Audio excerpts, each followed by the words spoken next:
ലോക്സഭാ തെരഞ്ഞെടുപ്പ് തോൽവിയിൽ മുഖ്യമന്ത്രി പിണറായി വിജയനെ പിന്തുണയ്ക്കുന്നു CPIM തൃശൂർ ജില്ലാ കമ്മിറ്റി. തെരഞ്ഞെടുപ്പ് പ്രചാരണം മുഖ്യമന്ത്രി നയിച്ചില്ലായിരുന്നുവെങ്കിൽ തോൽവിയുടെ ആക്കം കൂടിയേനെ എന്ന് ജില്ലാ കമ്മിറ്റി അംഗങ്ങൾ അഭിപ്രായപ്പെട്ടു.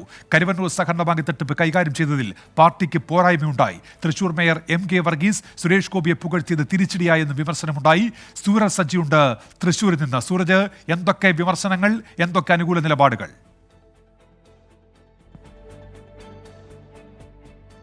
പ്രധാനമായും മറ്റ് ജില്ലാ കമ്മിറ്റികൾ മുഖ്യമന്ത്രിയെ തള്ളുമ്പോൾ തൃശൂർ ജില്ലാ കമ്മിറ്റി മുഖ്യമന്ത്രിയെ കൈവിടുന്നില്ല എന്നുള്ളതാണ് ഏറ്റവും പ്രധാനപ്പെട്ട വാർത്ത. കഴിഞ്ഞ 3 ദിവസങ്ങളിലായി നടന്ന തൃശൂർ ജില്ലാ കമ്മിറ്റിയുടെ നേതൃയോഗത്തിലാണ് ഇത്തരത്തിൽ മുഖ്യമന്ത്രിയെ പിന്തുണയ്ക്കുന്ന നിലപാട് സ്വീകരിച്ചത്. മുഖ്യമന്ത്രി ഈ തെരഞ്ഞെടുപ്പിനെ നയിച്ചില്ലായിരുന്നുവെങ്കിൽ തോൽവിയുടെ ആഘാതം കൂടിയേനെ എന്നുള്ളതായിരുന്നു ഇത് സംബന്ധിച്ചുള്ള ചർച്ചയിൽ ഉയർന്ന പ്രധാനപ്പെട്ട കാര്യം. അതോടൊപ്പം തന്നെ ഈ നവകേരള സദസ്സിനെ സംബന്ധിച്ച് രൂക്ഷ വിമർശനമാണ് ഈ ചർച്ചയിൽ ഉടനീളം ഉയർന്നത്. നവകേരള സദസ്സ് തീർത്തും തിരിച്ചടിയായി എന്ന് ജില്ലാ കമ്മിറ്റി അംഗങ്ങൾ പറഞ്ഞു. പ്രതീക്ഷിച്ച ഫലത്തിനപ്പുറം നവകേരള സദസ്സ് സമ്മാനിച്ചത് തിരിച്ചടി മാത്രമാണ്. അതുമായി ബന്ധപ്പെട്ടുകൊണ്ട് ഉയർന്നു വന്ന വിവാദങ്ങൾ ഉൾപ്പെടെ ഈ സർക്കാരിന്റെ പ്രതിച്ഛായയും പാർട്ടിക്ക് തന്നെ പ്രതിച്ഛായ നഷ്ടപ്പെടുത്തുന്ന നിലയിലേക്ക് കാര്യങ്ങൾ കൊണ്ടുപോയി. ക്ഷേമ പെൻഷനും അതുപോലെ തന്നെ ഈ സപ്ലൈകോയിൽ ഉണ്ടായ പ്രതിസന്ധിയും എല്ലാം തന്നെ പൊതുജനങ്ങളെ പാർട്ടിയിൽ നിന്നും സർക്കാരിൽ നിന്നും അകറ്റി എന്ന വിമർശനമാണ് ഈ ജില്ലാ കമ്മിറ്റിയിൽ ഉയർന്നത്. അതോടൊപ്പം തന്നെ പൊതുമരാമത്ത് വകുപ്പിനെതിരെ ഉയർന്നത് രൂക്ഷ വിമർശനമാണ്. ഈ റോഡിലെ കുഴികൾ അടയ്ക്കുന്നതിൽ വലിയ വീഴ്ച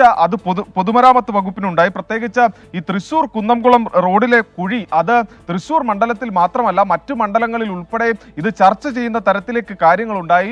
ഈ നേരത്തെ തന്നെ ഈ കുഴികൾ അടയ്ക്കുന്നതിനുള്ള നടപടി അത് പൊതുമരാമത്ത് വകുപ്പിന് സ്വീകരിക്കാമായിരുന്നു. പക്ഷേ അതുണ്ടാകാതെ പോയത് ഈ തെരഞ്ഞെടുപ്പിൽ തിരിച്ചടിക്കിടയാക്കി എന്നുള്ളതാണ് പറയുന്നത്. തൃശൂരിനെ സംബന്ധിച്ച് കരുവന്നൂർ വിഷയം ഏറെ പ്രധാനപ്പെട്ടതാണ്. ഈ കരുവന്നൂരിൽ പ്രധാനമായും ഉയർന്ന ചർച്ച ഈ കരുവന്നൂരിൽ പാർട്ടി അച്ചടക്ക നടപടി സ്വീകരിച്ചു. പക്ഷേ അച്ചടക്ക നടപടി ആയിരുന്നില്ല അത് സംബന്ധിച്ച് സ്വീകരിക്കേണ്ടിയിരുന്ന, പകരം ഈ നിക്ഷേപകരുടെ പണം മടക്കി നൽകുക എന്നുള്ളതായിരുന്നു. ഈ അച്ചടക്ക നടപടിയിലൂടെ നിക്ഷേപകരുടെ വിശ്വാസ്യത പാർട്ടിക്ക് ആർജിക്കാൻ കഴിഞ്ഞില്ല. പകരം ഈ നിക്ഷേപ തുക മടക്കി നൽകുകയും പണം മടക്കി നൽകുകയും ചെയ്തിരുന്നുവെങ്കിൽ ഇത്രയേറെ പ്രതിസന്ധി, അതായത് ഇരിങ്ങാലക്കുടയിലേക്ക് 3-ാം സ്ഥാനത്ത് ഇരിങ്ങാലക്കുടയിൽ തള്ളിവിടുന്ന സാഹചര്യത്തിലേക്ക് കാര്യങ്ങൾ പോകില്ലായിരുന്നു. തെരഞ്ഞെടുപ്പിൽ ഇരിങ്ങാലക്കുടയിൽ LDF 3-ാം സ്ഥാനത്തായിരുന്നു. അങ്ങനെ ഒരു സാഹചര്യം സൃഷ്ടിച്ചതുപോലും ഇത്തരം പ്രതിസന്ധിയാണെന്ന് പറയുന്നു. അതോടൊപ്പം തന്നെ തൃശൂർ മേയർ MK വർഗീസിന്റെ സുരേഷ് ഗോപിയുമായുള്ള ബന്ധത്തിലും രൂക്ഷ വിമർശനം ഈ ജില്ലാ കമ്മിറ്റിയിൽ ഉയർന്നു.